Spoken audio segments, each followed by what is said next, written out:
Dacres লেনে চিত্তবাবুর দোকানের এখানে খাবো হচ্ছে একটু বাটার টোস্ট আর চা, তাই তো?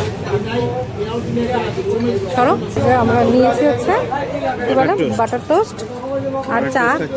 কেন কি অনেকটাই রাত্রি হয়ে গেছে এখানে, হ্যাঁ শেষ হয়ে গেছে। নইলে একটু ভেবেছিলাম অন্য কিছু খাবো। আর একবার খাবে। চা নিচ্ছি, দুধ চা।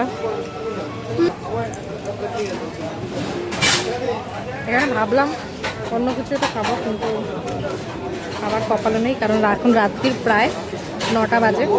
তাই জন্য হালকা করেই খেলাম চা আর টোস্ট।